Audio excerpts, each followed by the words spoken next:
अस्सलाम वालेकुम। कैसे हैं स्टूडेंट्स आप लोग। मैं उम्मीद करता हूँ कि आप लोग IE16 एंजॉय कर रहे होंगे। अच्छा, आज हम कुछ प्रैक्टिस करने लगे हैं कॉस्ट ऑफ एसेट कैलकुलेट करने की। हमने अपने लास्ट लेक्चर में सीखा था कॉस्ट ऑफ एसेट क्या है। जब तक एसेट अपनी वर्किंग कंडीशन में ना आ जाए तब तक के जितने भी एक्सपेंडिचर्स हैं उनको कॉस्ट में ऐड करना है। ठीक है, तो आज हम कुछ कॉस्ट के एग्जांपल्स देखते हैं और इसको समझते हैं। ठीक है जी, देखिए जी, हमारे पास क्वेश्चन है, कहता है अ न्यू मशीन इज़ परचेज। तो ये परचेजिंग का क्वेश्चन है।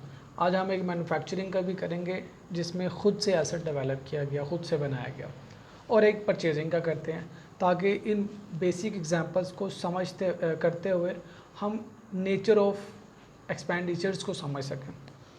कहते हैं a new machine is purchased by Arman enterprises. Relevant details are as follows. सबसे पहले कहता है जी लिस्ट प्राइस 800,000। हमने सीखा था लिस्ट प्राइस क्या होती है, जो कि लिस्ट पे लिखी हो, आप निगोशिएशन करते हैं उसके बाद ख़रीदते हैं, वो होती है purchased price. List price is something else, purchase price is something else. तो हमें क्या चाहिए, हमें बेसिकली परचेज प्राइस चाहिए होती है। ठीक है, आप दो तरह से कर सकते हैं इसको ट्रेड। लिस्ट प्राइस में से डिस्काउंट माइनस करें, जो नेट परचेज प्राइस है वो लिखते हैं, नंबर 1। नंबर 2, आप लिस्ट प्राइस लेके डिस्काउंट माइनस कर लें, दोनों तरह से किया जा सकता है। ठीक है, हमें क्या चाहिए, हमें वो प्राइस चाहिए जिस पे हमने एसेट को परचेज किया। देखिएगा जी, कहता है list price is 800,000, trade discount 10%। तो दोनों तरह से किया जा सकता है। रिक्वायरमेंट देखिएगा इसकी, कहता है calculate the cost at which machine should be debited. जिस पे मशीन को डेबिट किया जाए यानी रिकॉर्ड किया जाए, कहता है मुझे वो कॉस्ट कैलकुलेट करके बता दें। ठीक है, तो अब हम इसकी कॉस्ट कैलकुलेट कर रहे हैं। Cost of asset, list price इसकी कितनी है जी, list price is equal to 800,000। ये तो लिस्ट पे लिखी हुई थी, हमें कितने में मिला, हमें ये कॉस्ट माइनस करने के बाद, डिस्काउंट माइनस करने के बाद मिला। ये कौन सा डिस्काउंट है जी, this is trade discount, that was 10%। ठीक है जी, 10% अगर आप इसका लेंगे इट विल बी 80,000। ये कैसे आया, 800,000 इंटू 10%। तो हमें ये कितने में कॉस्ट की, हमें ये कॉस्ट की जी 720,000 में। ये आ गई मेरी परचेज प्राइस। इस पे मैंने एसेट को परचेज़ किया है, मुझे ये चाहिए, लिस्ट प्राइस नहीं चाहिए। नेक्स्ट देखिएगा, इंपोर्ट ड्यूटी, बाहर से ख़रीद के लेके आया हूँ, इंपोर्ट करते हुए मुझे कुछ टैक्सेस पे करने पड़े जिसको इंपोर्ट ड्यूटी कहा जा रहा है। वो कितनी है जी, इंपोर्ट ड्यूटी ऐड कर दें। जब तक एसेट अपनी वर्किंग कंडीशन में नहीं आ जाएगा तब तक के सारे अखराजात उसके कॉस्ट में ऐड होंगे, दैट इज़ 2000। नेक्स्ट देखिएगा, we have cost of site preparation. अब इस मशीन के लिए हमें साइट प्रिपेयर करनी पड़ रही है तो उसकी कॉस्ट भी इसी में आ जाएगी, साइट प्रिपरेशन अमाउंटिंग टू ₹1000। ये हम कर क्या रहे हैं, हम कॉस्ट को डिटरमिन कर रहे हैं कि वो एसेट हमें कितने में कॉस्ट किया। इतनी उसकी प्राइस थी, हमने 720 का ख़रीदा, बाहर से यहाँ तक लाने का इंपोर्ट का ख़र्चा, उसके लिए साइट जो प्रिपेयर किया उसका ख़र्चा। इसके बाद देखिएगा जी आर्किटेक्ट फ़ी,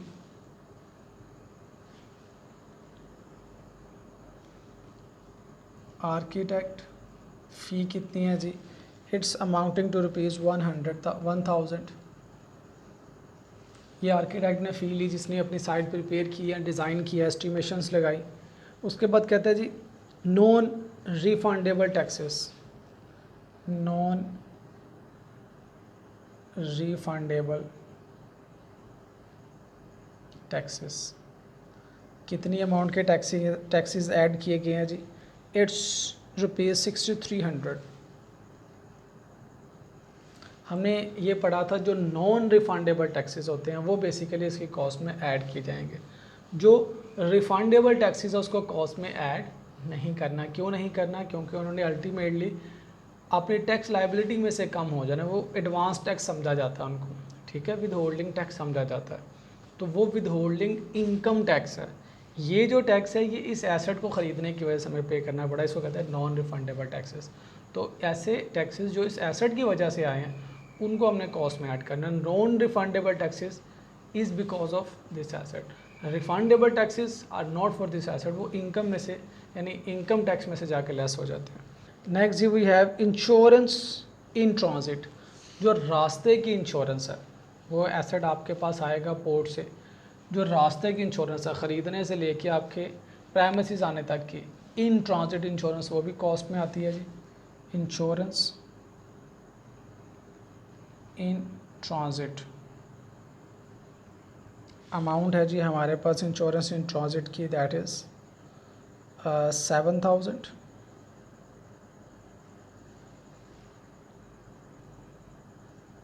अच्छा जी, इंश्योरेंस से पहले हम ऊपर छोड़ गए income tax adjustable. Income tax जो एडजस्टेबल हैं उनका क्या ट्रीटमेंट है, हमने इनको इग्नोर करना है, ये कॉस्ट का हिस्सा नहीं बनेंगे, ठीक है जी। नेक्स्ट है हमारे पास फ़ी पे टू क्लियरिंग एजेंट, ठीक है जी। Fee pay to clearing charges, कितनी अमाउंट किया जी clearing charges, that are 9,000। What are the clearing charges, जब पोर्ट पे सामान आता है तो क्लियर करवाने के जो कस्टम वाले को पैसे दिए जाते हैं, जो एक्साइज वाले को पैसे दिए जाते हैं, दीज आर क्लियरिंग चार्जेस, कि आपकी जो प्रोडक्ट्स हैं, जो आपने गुड्स मंगवाई हैं वो लीगल हैं, ठीक है, और इसके ऊपर गवर्नमेंट उसकी वैल्यू डिटरमिन करके अपने चार्जेस लेती है। जितना टाइम वो पोर्ट पे पड़े रहेंगे उसके भी चार्जेस पे किए जाते हैं, वो भी आगे आ जाएंगे इंशाल्लाह। तो ये जो क्लियरिंग चार्जेस हैं बेसिकली ये गवर्नमेंट टैक्सेस होते हैं। अब किसी एजेंट के थ्रू करवाया तो उस एजेंट की फ़ी, हमें तो नहीं पता कि हमने कैसे क्लियरिंग करानी है, तो जिस एजेंट ने हमें उस प्लांट को, उस मशीनरी को क्लियर करवा के दिया एक्साइज से, कस्टम से, हमारी मदद की, उसको लीगल प्रोसीजर्स पता है, उसको जो फ़ी पे किया दैट इज़ 9,000। उसके बाद है जी ऑक्ट्रॉय चार्जेस, ये भी एक टैक्सेस होते हैं जी। ऑक्ट्रॉय चार्जेस, इनको भी कॉस्ट में ऐड कर देंगे। ऑक्ट्रॉय चार्जेस ऑफ ₹4600, ये भी सॉर्ट ऑफ टैक्स है। नेक्स्ट देखिएगा लैंड प्रेपरेशन कॉस्ट। अब लैंड को प्रिपेयर किया जा रहा है, लैंड प्रेपरेशन कॉस्ट, लैंड को प्रिपेयर किया जा रहा है ताकि ये मशीन वहाँ पे फिट की जा सके, इंस्टॉल की जा सके, तो लैंड प्रेपरेशन यानी ग्राउंड की तैयारी की जा रही है। इट इज़ अमाउंटिंग टू ₹8300, ये भी कॉस्ट में ऐड हो जाएगा जी। नेक्स्ट देखिएगा वी हैव इंस्टॉलेशन चार्जेस, कुछ बताने की ज़रूरत नहीं है। इंस्टॉलेशन से मशीन को इंस्टॉल करने के चार्जेस, कितनी अमाउंट है जी, इट्स ₹7800। नेक्स्ट देखिएगा we have estimate of initial cost of dismantling which company is liable to pay. Dismantling, जब इस प्लांट को डिसमेंटल करना है, उतारना है, उखाड़ना है, डिसमेंटल करने का जो ख़र्चा है ये भी हमने पढ़ा था, इसकी कॉस्ट का हिस्सा बनता है, तो इसको भी इसकी कॉस्ट में शामिल कर दें जी। Dismantling charges amounting to ₹5,000। इसके साथ देखिएगा ये इंपॉर्टेंट है जी, लिखा हुआ है एस्टीमेट ऑफ इनिशियल कॉस्ट। ये जो इनिशियल कॉस्ट का मतलब है कि जब आप प्लांट लगाने लगे थे तब की जो कॉस्ट है एस्टिमेटेड, उसको कॉस्ट में ऐड करते हैं। नेक्स्ट देखिएगा we have in cost of furniture broke down during landing the machine. जब मशीन को लैंड किया जा रहा था, उतारा जा रहा था, उसकी वजह से कुछ फर्नीचर हमारा डैमेज हो गया, तो ये इसकी कॉस्ट में आना चाहिए? नहीं भाई, क्यों नहीं?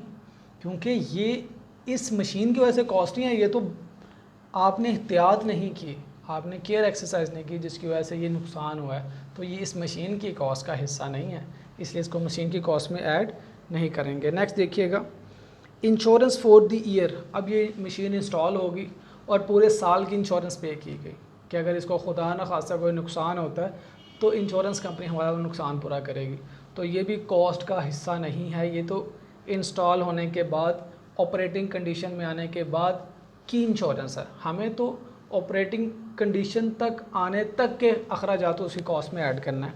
नेक्स्ट देखिएगा जी licence fee for the year, पूरा साल आपने इस्तेमाल करना है, उसके लिए लाइसेंस फ़ी पे कर रहे हैं, ये भी उसकी कॉस्ट का हिस्सा नहीं बनना, क्योंकि operating condition ready to use make available for the use, ऐसा नहीं है, ये तो यूज़ के बाद ऑपरेट करने के लिए लाइसेंस है कि आप इसको इस्तेमाल कर सकते हैं पूरा साल, तो ये भी कॉस्ट का हिस्सा नहीं बनेगी। उसके बाद है जी इनिशियल ऑपरेटिंग लॉसेस, जो इनिशियली आपने ऑपरेट किया उसके लॉसेस जो हैं, initial operating losses of ₹12,000, operating losses machine को ऑपरेट करने की वजह से नुकसान हो रहा है, यानी प्रॉफिट नहीं हो रहा, चीज़ें नुकसान में बिक रही है, तो ये प्रॉफिट इस मशीन का क्या कसूर है, इसका कोई कसूर नहीं है जी ऑपरेटिंग लॉसेस में। ऑपरेटिंग लॉसेस क्या होते हैं, प्रॉफिट एंड लॉस अकाउंट में इंटरेस्ट से पहले वाले लॉसेस को कहते हैं, ठीक है जी। तो ऑपरेटिंग लॉसेस इस मशीन की कॉस्ट का हिस्सा नहीं बनेंगे। नेक्स्ट देखिएगा, we have trial production cost, net of sale proceed, prototype, sample. कहते हैं जी प्रोडक्शन की जो कॉस्ट है, ट्रायल प्रोडक्शन की कॉस्ट वाज 4,000, और जो प्रोडक्शन हमने ट्रायल के तौर पे की, सैम्पल के तौर पे 4,000, उसमें से 2100 की हमारी बिक गई, तो हमारी टेस्टिंग की कॉस्ट कितनी आई, it's amounting to rupees, testing cost amounting to rupees 1900, ठीक है जी। नेट अमाउंट मैंने लिख दी, हमने यही पढ़ा था, जो टेस्टिंग पे ख़र्चा आ रहा है उसमें से जो रिकवर हो गया उसको माइनस कर दें, अब ये बेसिकली ख़र्चा है टेस्टिंग का। नेक्स्ट देखिएगा, लिखा हुआ है जी एडमिन कॉस्ट। एडमिन कॉस्ट उसको बिजनेस को चलाने के लिए, एडमिनिस्ट्रेशन करने के लिए कॉस्ट है, ये इसकी कॉस्ट का हिस्सा नहीं बनेगी। यहाँ पे इसको टोटल कर लें जी, we have total of rupees 7,73900, ये हमने इनिशियल कॉस्ट कैलकुलेट कर दी। इस कॉस्ट पे इस एसेट ने रिकॉर्ड होना है। हमने रिकॉर्डिंग के लिए, रिकग्निशन के लिए एंट्री पढ़ी थी। एसेट क्या है हमारे पास, मशीन है जी, इसकी एंट्री क्या हो जाएगी, मशीन अकाउंट डेबिट। अगर ये सारे पैसे कैश में पे किए हैं तो कैश और बैंक, जहाँ से पेमेंट की गई है, एज्यूम कर लें कैश, कुछ कैश है कुछ बैंक है, इसलिए मैंने दोनों लिख दिए। अमाउंट ₹7,73900, 7,73900, ये बेसिकली हमने इसको रिकग्नाइज़ कर लिया कि ये हमारा जो मशीनरी के जितनी एक्सपेंडिचर उसमें से ये कॉस्ट है, हमें मशीन इतने की पड़ी, हमने ख़रीदी 7,20,000 रुपये की, और ये सारे अखराजात इस मशीन की कॉस्ट में आएंगे, तो हमें ये मशीन कितने में कॉस्ट कर रही है, 7,73900 की, ठीक है। तो मेरे से पूछा जाए जी आपने मशीन मंगवाई थी बाहर से, बताएं कितने में पड़ी आपको, तो मैं ये बताऊंगा 7,73900। मैं ये नहीं बताऊंगा कि मेरी मशीन इतने की है। फाइनेंशियल अकाउंटिंग कहती है, IAS 16 कहता है कि आपने तमाम जो एट्रीब्यूटेबल एक्सपेंडिचर्स हैं जो उस एसेट से रिलेटेड है, जब तक वो एसेट अपनी वर्किंग कंडीशन में ना आ जाए तब तक के खर्चा जो उससे रिलेटेड है उसको कॉस्ट में ऐड कर दें। तो हमने ऐड कर दिया, this is our cost of asset. इस पे एसेट ने फाइनेंशियल स्टेटमेंट में रिकग्नाइज होना है। ये हमने क्या कर दिया, रिकग्निशन कर दी है। रिकग्निशन का मतलब इस एसेट को हमने ओन कर लिया, रिकग्नाइज कर लिया, ये हमारा एसेट है और इतनी अमाउंट का है, ठीक है। तो हमें फाइनेंशियल अकाउंटिंग ये कहती है कि एसेट्स को इनिशियली, यानी ये पहली दफ़ा रिकग्नाइज किया कि ये हमारा है, ठीक है जी, हमारी है मशीन, कितने की है, इतने की है। कहता है रिकग्नाइज करें कॉस्ट पे, ये आपका एसेट आपने अपने वो रिकॉर्ड किया, रिकग्नाइज कर लिया हमारा है, लेकिन अमाउंट क्या लिखनी है, कॉस्ट लिखनी है, ठीक है जी।